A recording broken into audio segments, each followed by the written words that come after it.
Advocate Dinesh Prajapati जो आरोपी को रिप्रेजेंट कर रहे थे, आइए उनसे बात करते हैं। सर, सरकारी वकील और प्रोसिक्यूशन की तरफ से पहले क्या कहा गया? सरकारी प्रोसिक्यूशन की तरफ से यही कहा गया, ये बहुत ही सीरियस ऑफेंस है और ऐसे जो कि सेलिब्रिटीज है ऐसे इलाके में वो होना नहीं चाहिए। और जो सेक्शंस लगाए हैं वो बहुत ही सीरियस है, क्योंकि उनको 6 बार स्टेपिंग की गई है और इसमें इन्वेस्टिगेशन है वो करना बहुत ही जरूरी है, क्योंकि इसका कनेक्शन बहुत बड़ा हो सकता है, ऐसा प्रोसिक्यूशन का बोलना है। आप लोगों ने आर्ग्यू किया कि ये जस्ट बिकॉज ये सेलिब्रिटी का केस है इसकी वजह से इतना ज्यादा, और क्या क्या कहा था? हमने ये बताया कि अगर कोई दूसरा पर्सन रहता तो उसके लिए इतना ये हाइट नहीं होता, ये सेलिब्रिटी का इसके लिए इतना हाइट हो रहा है ये। और हमने ये भी बताया कि ये जो सेक्शंस लगाए हैं 311 के हिसाब से इसमें रिकवरी का कोई क्वेश्चन ही नहीं है, क्योंकि इसमें रिकवरी का कुछ थेफ्ट हुआ ही नहीं है, जस्ट बिकॉज वो गए और वहाँ पे स्टैपिंग हुआ है। तो फर्स्ट ऑफ ऑल वो उसके लिए हमारा पुलिस कस्टडी का कोई ग्राउंड नहीं बनता है। सेकेंड थिंग, उन्होंने जो ग्राउंड्स दिए हैं पुलिस कस्टडी के लिए वो सफिशिएंट नहीं है कि पुलिस कस्टडी उनको दी जाए। सर, आपने ये भी ग्राउंड रेज किया था कि इलीगल अरेस्ट है क्योंकि नोटिस नहीं दिया गया।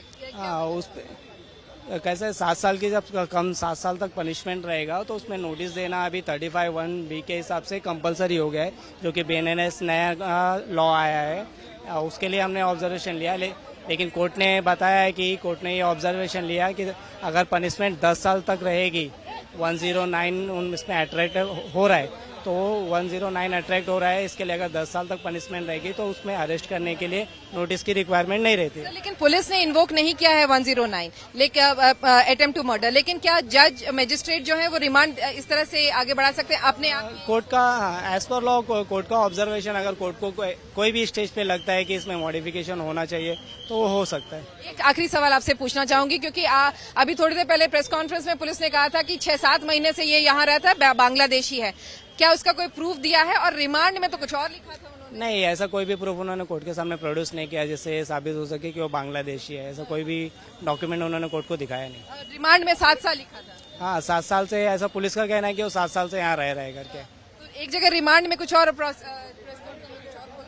अभी उसके लिए मैं क्या बता सकता हूँ। इसके अलावा बस एक आखिरी सवाल कि अब जब आप ये सब जो चीजें इकट्ठी कर रहे हैं, ये सब आगे डिफेंस में काम आ सकती है? हाँ जरूर, यहाँ जब बेल एप्लीकेशन हम मूव करेंगे तब ये सारी ग्राउंड्स हम रखेंगे कोर्ट के सामने कि ये पुलिस का जो भी इन्वेस्टिगेशन है उसमें कहीं तो न कहीं ऊपर नीचे हो रहा है।